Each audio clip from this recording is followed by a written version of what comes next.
Michael Carter was a man who lived quietly. He had worked as a janitor at the city's community center for over 10 years, and though most people only noticed him when the floors were freshly mopped or the trash bins were emptied, he had a way of observing life closely. He had learned to notice the small things, like when a lonely kid stayed late after basketball practice, or when an old man sat quietly in the lobby, pretending to read a newspaper but really just looking for company. Michael was a single father. His daughter, Emily, was 13 years old and the light of his life.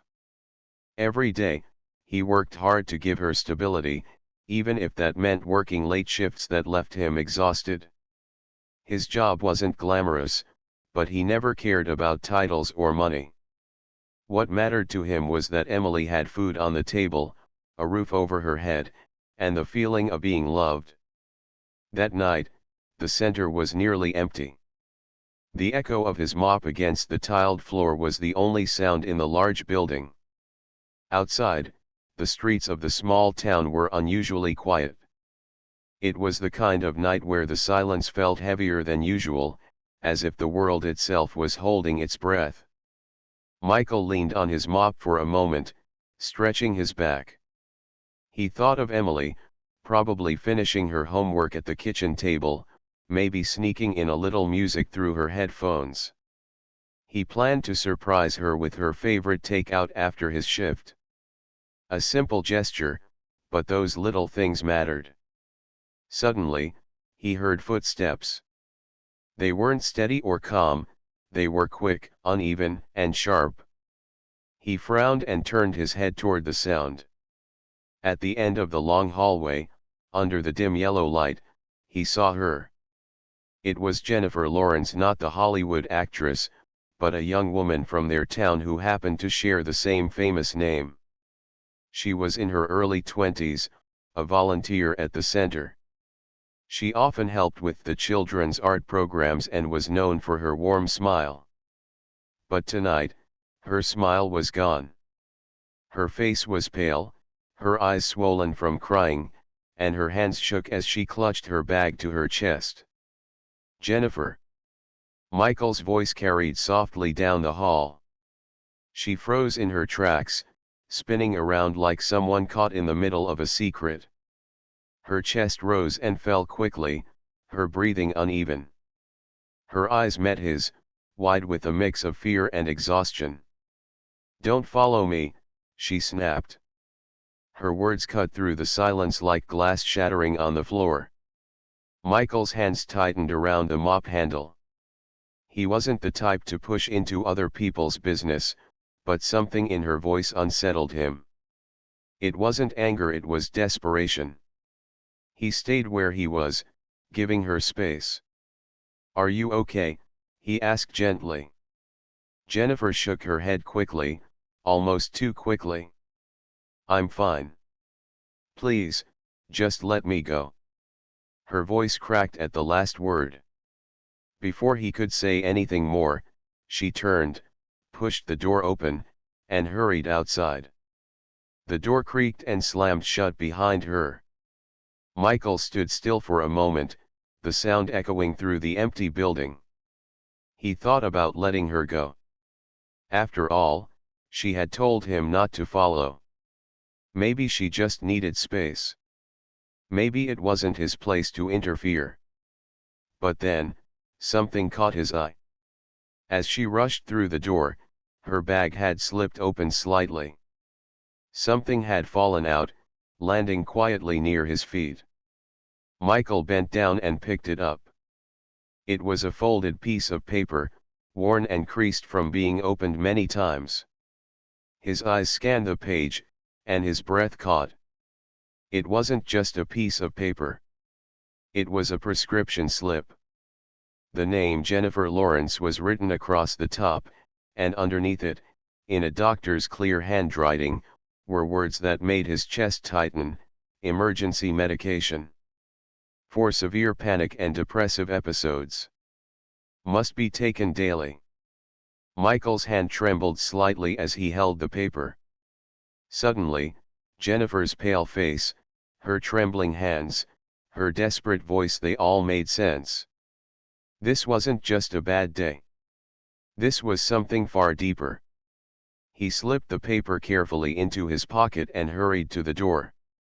Outside, the night air was cold, the kind that bit at your skin and made your breath visible. He looked down the street and saw Jennifer walking fast, almost stumbling at times, her arms wrapped tightly around herself. Michael hesitated. He remembered her words, "Don't follow me." But then he thought of Emily. What if it were his daughter, walking alone on a night like this, carrying a weight too heavy for her to bear? Wouldn't he want someone to care, to at least make sure she was safe? He stepped out, keeping a small distance. He didn't call out to her again, but he followed just far enough to keep her in sight. Jennifer's steps grew weaker the farther she went. At one point, she stopped under a flickering streetlight, her shoulders shaking as she buried her face in her hands. The sight broke Michael's heart. She looked so young, so fragile, like someone standing on the edge of a cliff, unsure whether to step forward or backward.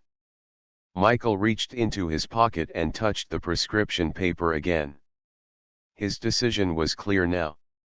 He wasn't following her out of curiosity or pity.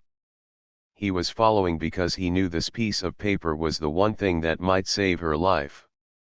As he stood in the shadows, watching her struggle to breathe under the weight of her unseen battles, Michael realized something. Sometimes people push others away not because they don't need help, but because they're afraid no one would stay if they saw the truth. And Michael, a simple janitor, a single dad who knew what it was like to fight silently every day, made a quiet promise in that moment. He would not let Jennifer fight this battle alone.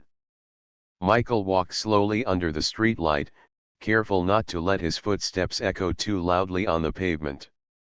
Jennifer was still ahead, her figure small against the long stretch of road. She walked fast, but her movements were clumsy, as though her body was drained of all strength. The town was quiet at that hour. Most of the shops were closed, and only a few cars passed now and then. The neon sign of the diner flickered in the distance, and the old clock tower rang faintly, marking another passing hour. Michael didn't want Jennifer to notice him. He knew if she saw him, she might run or worse, push herself into deeper panic. But he also knew he couldn't let her walk into the night completely alone. The folded prescription in his pocket felt heavy, like a reminder that her safety now depended partly on him. As he followed, his mind kept returning to his daughter, Emily. She was only 13, but she had already seen enough in life to understand pain. Losing her mother years ago had left an invisible scar. Michael often worried about how she carried her grief. She was strong, yes, but sometimes he caught her staring out the window, her eyes far away, as though she was searching for something she couldn't find. He thought of Emily now, and his heart tightened. If his daughter were in Jennifer's place, stumbling alone on a cold night, what would he hope for? That anyone would stay close enough to make sure she didn't fall. Jennifer turned a corner suddenly, moving toward the river path that ran behind the town. Michael knew that place well. It was quiet, dark, and mostly empty at night. A dangerous place for anyone to wander alone. His steps quickened. When he turned the corner, he saw her sitting on a bench near the edge of the path. Her face was buried in her hands. Her shoulders trembled with quiet sobs that echoed faintly in the cold night air. Michael stayed a few feet away, unsure if he should speak. The silence between them stretched until finally, he took a slow breath. "Jennifer," he said softly, his voice calm. She lifted her head sharply, her eyes wide and startled. "I told you not to follow me." Her voice cracked, but there was no anger, only fear. Michael raised his hand slightly, a gesture of peace. "I'm not here to bother you. You dropped something." He pulled the folded prescription paper from his pocket and held it out. Jennifer's eyes fell on the paper. For a second, her whole body froze. She didn't move to take it, but her lips parted as if words were trying to escape. Finally, she whispered, "You shouldn't have picked that up." Michael didn't step closer. He kept his distance, respecting her space. "Maybe not," he admitted quietly, "but I couldn't leave it behind. This looks important." Tears welled in her eyes again. "It doesn't matter anymore." Michael's chest tightened. He could hear the hopelessness in her voice, and it reminded him of nights when he sat alone after Emily's mother passed away, nights when the silence felt so heavy that he thought it might crush him. "Jennifer," he said gently, "I don't know what you're carrying. But I know things like this do matter. Your life matters." Jennifer shook her head, her hair falling around her face. "You don't understand. You're just a janitor. You don't know what it's like to." Her words broke off as she choked back a sob. Michael didn't take offense. He wasn't there to defend his job title. Instead, he spoke slowly, carefully choosing his words. "You're right. I don't know your whole story. But I do know what it feels like to want to give up." His voice trembled slightly.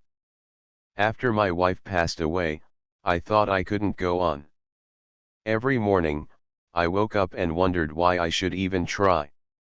But then I looked at my little girl. She needed me.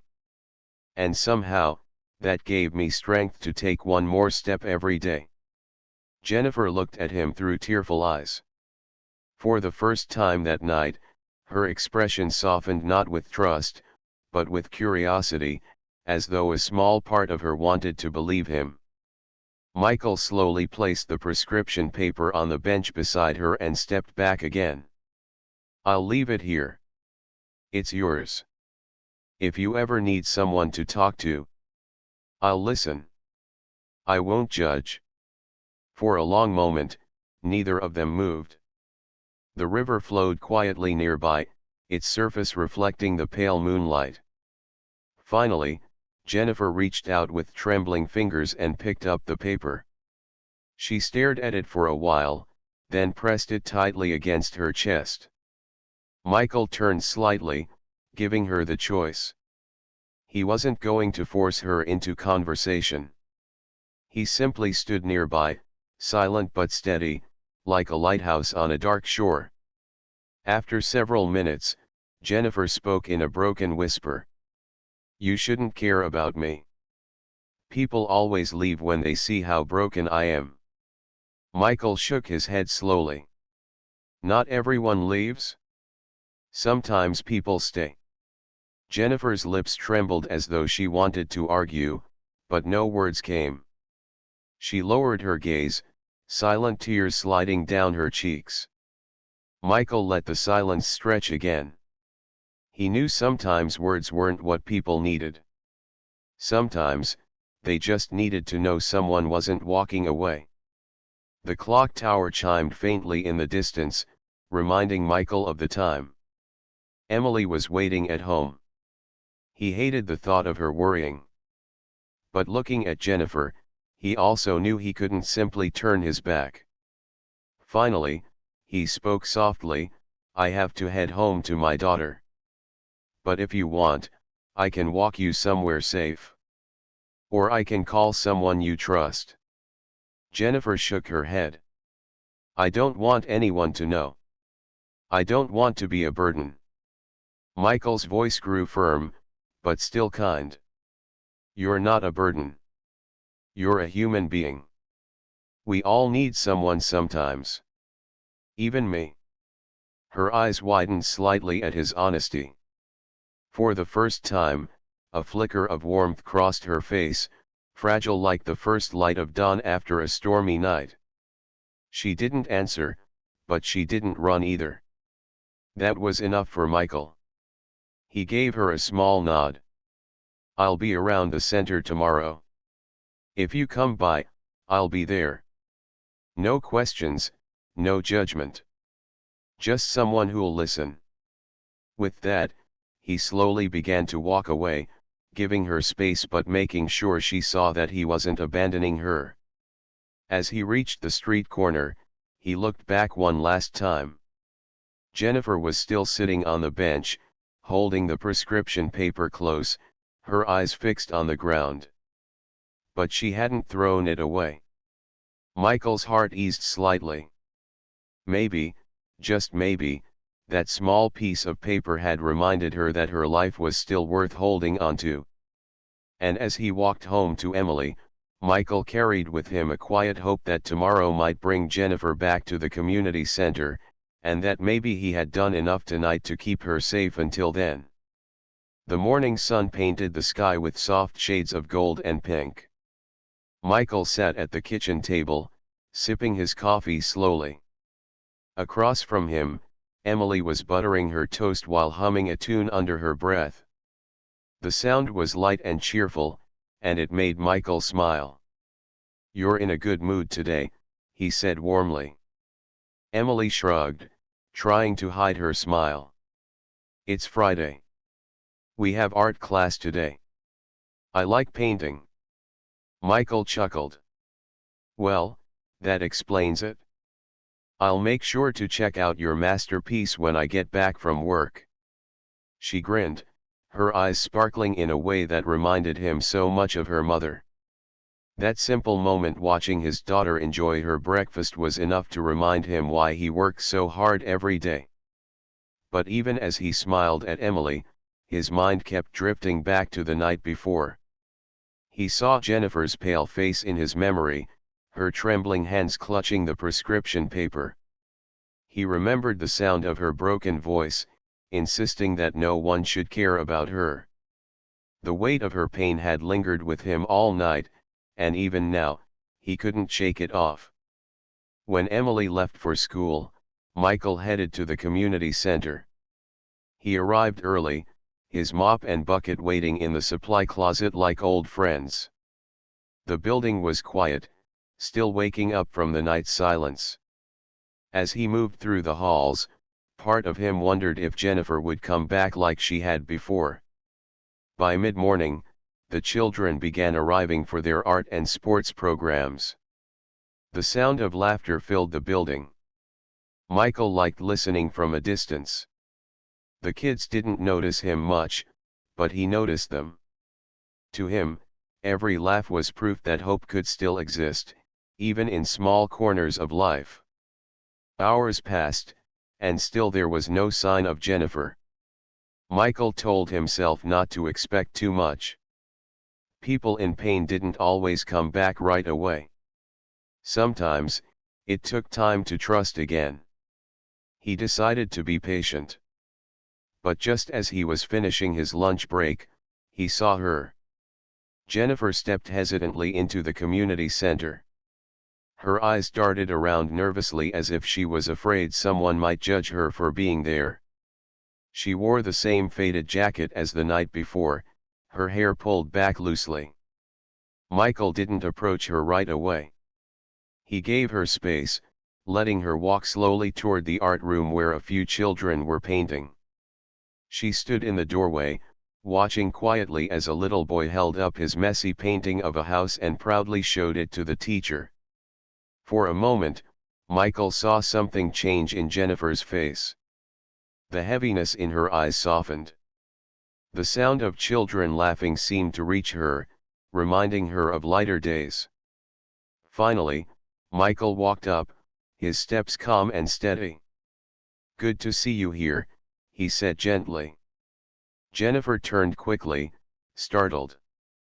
Her cheeks flushed as though she'd been caught doing something wrong. I just came to check on the kids." Michael nodded. "They're lucky to have you around." She looked down at her hands, fidgeting with her jacket sleeve. "I almost didn't come. I thought, maybe it would be better if I stayed away." Why? Michael asked softly. Jennifer's voice was barely a whisper. Because I don't feel like I belong anywhere. Michael's heart ached at her words. He spoke slowly, carefully.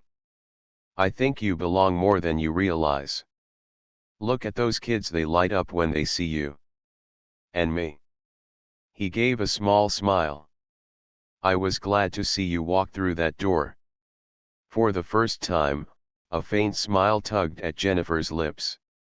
It wasn't strong, but it was real. They stood together quietly for a while, watching the children paint.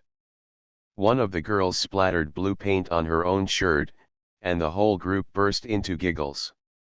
Jennifer's shoulders shook with a small laugh, the sound fragile but beautiful.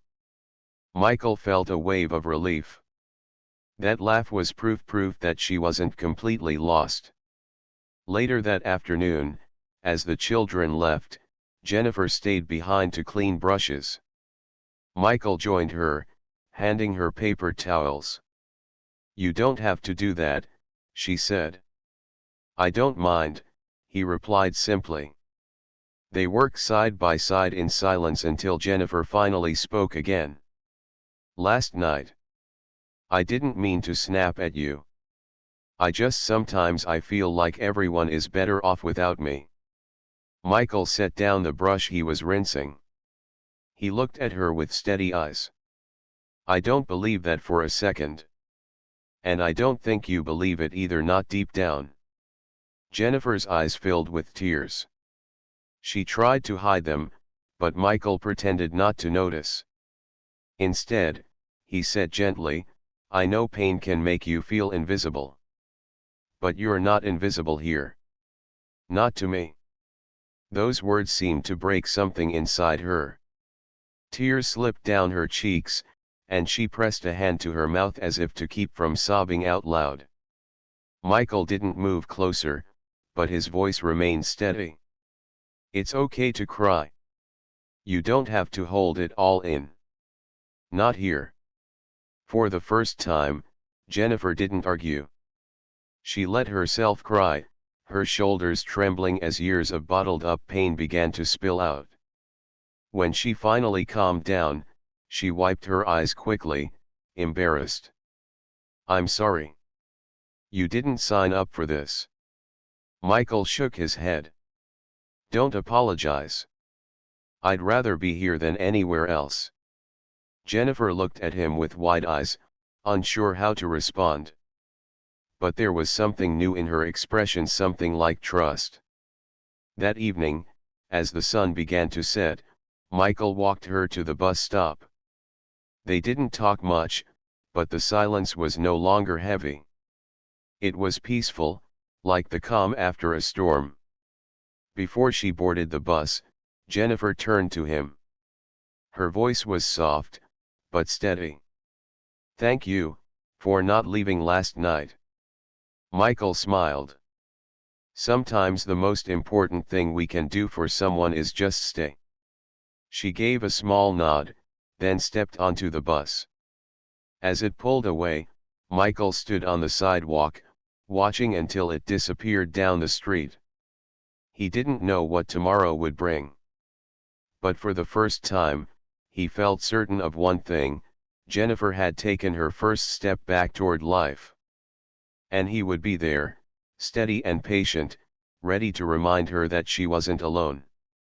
The days that followed felt different inside the community center. Michael noticed it first in small ways. Jennifer began showing up more often.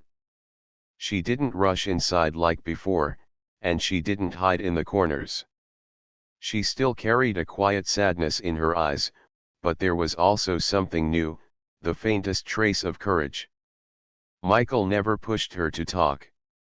He simply worked his shifts, mopped the floors, emptied the trash bins, and occasionally shared small conversations with her. Sometimes, they talked about the children's drawings or the weather outside. Other times, they just stood in silence, watching the kids laugh and play. But silence wasn't always empty. Sometimes silence held the kind of comfort words couldn't reach. One afternoon, after the children had gone home, Jennifer lingered in the art room. She was wiping paint from the tables when she finally spoke, her voice trembling. "Michael," she whispered. "Can I tell you something? Something I've never told anyone here."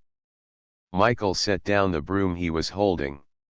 He didn't move closer, he just gave her the space to speak. "Of course," he said softly. "I'll listen." Jennifer stared at the stained cloth in her hands. Her fingers twisted the fabric as if she needed something to hold onto. "When I said last week that people leave when they see how broken I am, it wasn't just words. It's what's happened to me, again and again." Michael waited quietly. He knew not to interrupt. Jennifer took a shaky breath. "My parents divorced when I was young. My mom tried her best, but she was always working 2 jobs, and I felt like I wasn't really there for her. Or maybe she wasn't really there for me. I don't know. My dad, he disappeared. Sometimes he called, but most of the time, he didn't." Her voice grew softer. "By the time I was a teenager, I already felt invisible. I tried to be perfect, good grades, helping everyone, but it was never enough.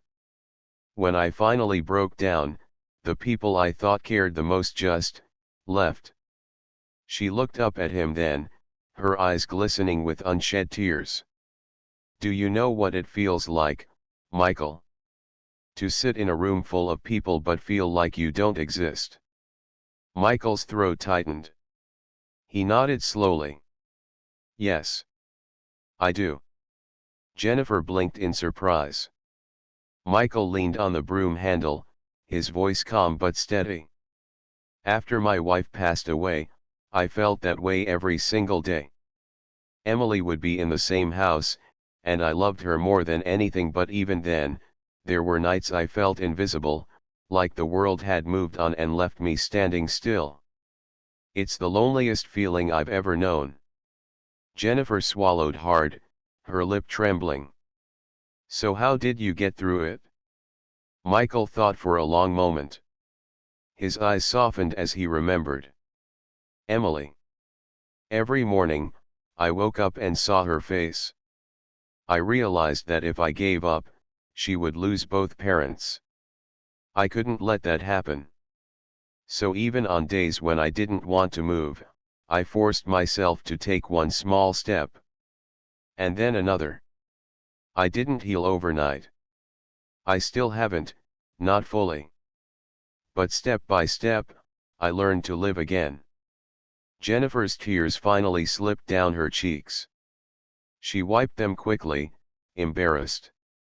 "I don't have anyone like that. No one depends on me." Michael shook his head gently. "That's not true.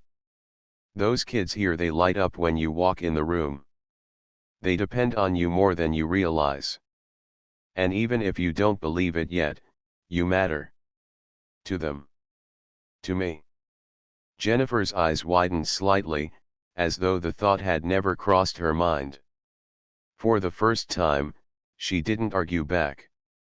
She simply sat with his words, holding them close like something fragile but precious. Over the next week, Jennifer began opening up more. Some days, she shared little pieces of her story: how she had struggled with anxiety in college, how she had once dreamed of becoming an artist but gave up because she didn't think she was good enough, how she sometimes stayed up all night because her thoughts wouldn't let her rest. Other days, she was quiet, her silence heavy. But Michael never pushed her. He simply stayed, sweeping the floors or wiping down windows, letting her know that she wasn't alone. One evening, as they locked up the center together, Jennifer surprised him. "Michael," she said softly, "you said once that the most important thing someone can do is stay. Why do you stay for me? You don't even know me that well." Michael looked at her, his face calm but filled with quiet strength. Because I know what it feels like to have no one stay. And I won't let you feel that way if I can help it. Her eyes filled with tears again, but this time she didn't hide them. She simply whispered, "Thank you." That night, when Michael returned home, Emily was waiting at the table with her homework spread out. She looked up and smiled. "You're late again." Michael chuckled and ruffled her hair. "Had to finish up at the center. But I'm here now." Emily studied his face closely. "You look tired, Dad. But also, different. Happier, maybe." Michael paused. He hadn't realized it, but she was right. For the first time in years, he felt a sense of purpose beyond survival. Helping Jennifer reminded him of something he'd almost forgotten: how powerful it was to stand beside someone in their darkest moments. He kissed the top of Emily's head. "Maybe I am happier," he admitted. Over the next few days, the bond between Michael and Jennifer grew quietly. It wasn't dramatic, and it wasn't rushed.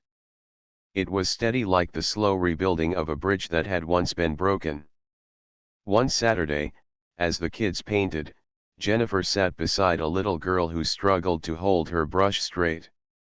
Jennifer guided her hand gently, whispering encouragement. Michael watched from the doorway, a small smile tugging at his lips. There was light in Jennifer's face, faint but unmistakable. That night, as they cleaned the brushes together, Jennifer spoke again, her voice softer than usual. "Do you really think I can heal? That I can find a reason to stay?" Michael met her gaze, his voice firm but kind. "Yes. I do. Healing isn't about forgetting your pain, it's about finding something stronger than the pain. And I believe you'll find it." Jennifer's eyes shimmered with tears, but this time they weren't only tears of sadness. There was a quiet spark of hope. And for the first time in a long time, she whispered words she thought she would never say again. "Maybe. I want to try." Michael's heart swelled at those words. He didn't need promises or perfect answers. That simple sentence, "maybe I want to try," was enough. It meant she hadn't given up completely. And as they walked out of the center together under the stars, Michael knew something with absolute certainty: Jennifer's story wasn't over. The weeks passed slowly, but change began to take root. It wasn't sudden, and it wasn't perfect. Healing never was. But there was something steady about the way Jennifer showed up at the community center now. At first, she only came once or twice a week. She stayed quiet, often standing in the background while the children painted or played. But gradually, she began to step closer. She started sitting with the kids during art time, handing out brushes, encouraging them to mix colors, and sometimes painting alongside them. Michael noticed the difference. Her shoulders no longer drooped as heavily. The darkness in her eyes hadn't disappeared, but there was a new light fighting against it. And sometimes, when she really laughed, it was like hearing a sound the world had been missing. One evening, after the last of the children left, Jennifer lingered in the art room with Michael. She held one of the children's paintings in her hands, staring at it thoughtfully. "It's messy," she said softly, "but there's something beautiful about it." Michael smiled. "Sometimes the messy things are the most honest." Jennifer looked at him, her eyes searching. "Do you really think I can paint again? I used to dream of being an artist, but every time I tried, I convinced myself I wasn't good enough." Michael leaned against the table, his voice calm but sure. "I think the only thing that matters is whether painting makes you feel alive. If it does, then it's worth doing no matter what anyone else thinks." Jennifer held onto that thought. And for the first time in years, she dipped her brush into paint. The canvas before her was blank, but slowly, with hesitant strokes, she began to fill it. Michael watched quietly, not commenting, not pressuring, just staying. When she finally set the brush down, Jennifer exhaled deeply, almost as if she had been holding her breath all that time. "I forgot how much I needed this," she whispered. Michael gave her a small nod. Sometimes the things we leave behind are the very things that help us heal. At home, Michael noticed the changes too.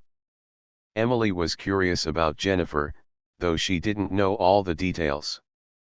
One night at dinner, she asked, "Dad, is Jennifer your friend?"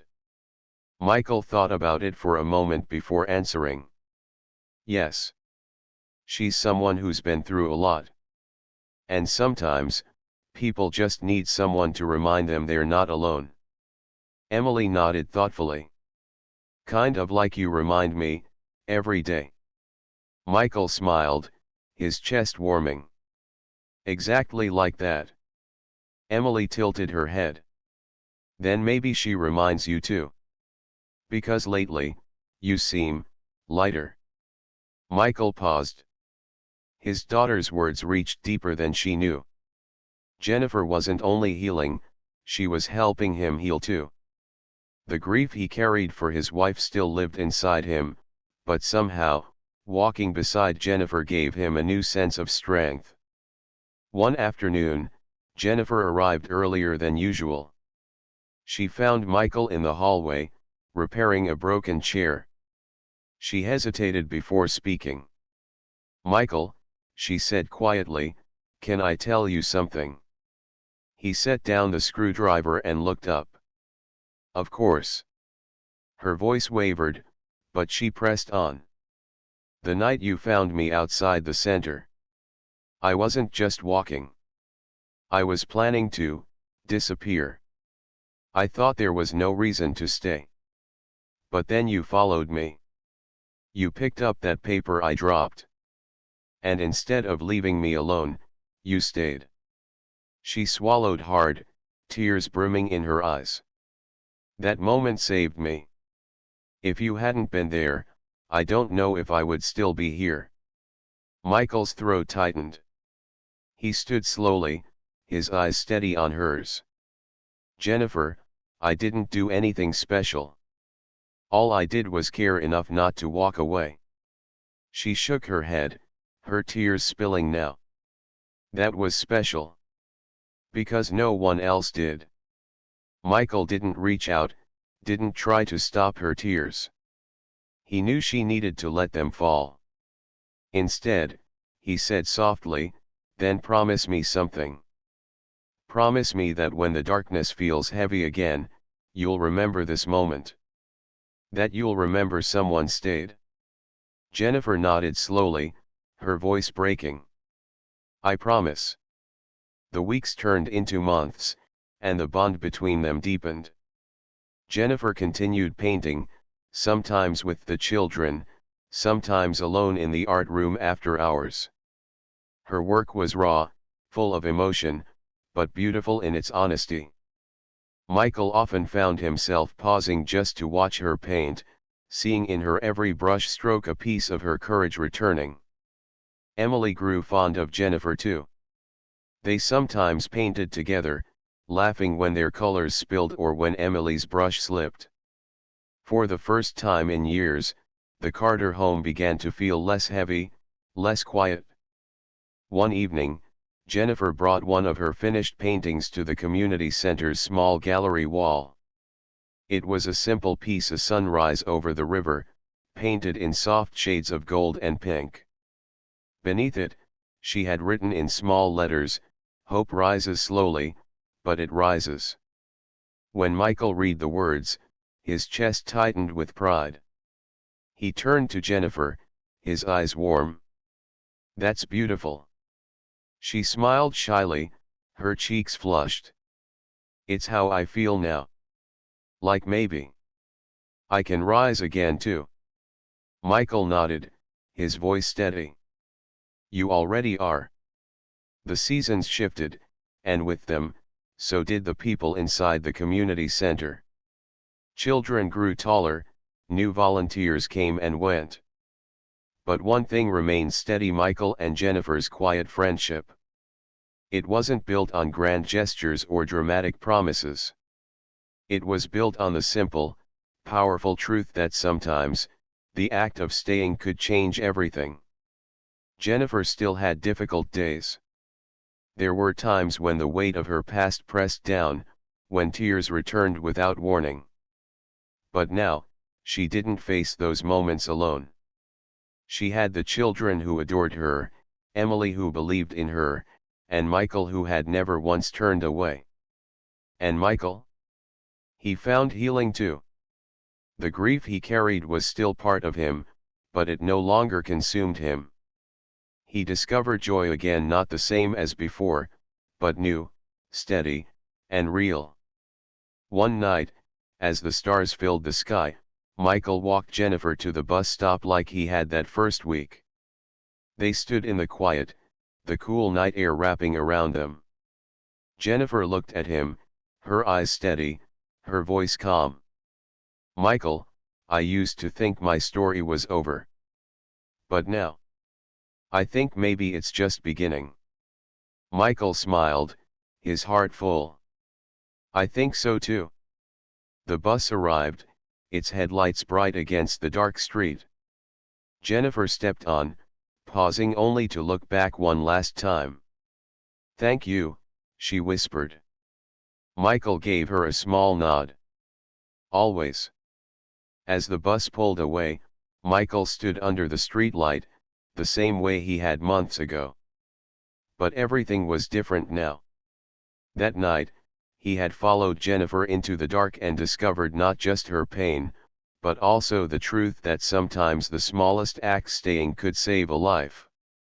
And in saving her, he had saved himself too. For the first time in a long time, Michael felt at peace. Not because everything was perfect, but because hope, fragile and quiet, had found its way back into both their lives. And as he turned toward home, where Emily was waiting, he carried with him the simple, powerful lesson that would stay with him forever.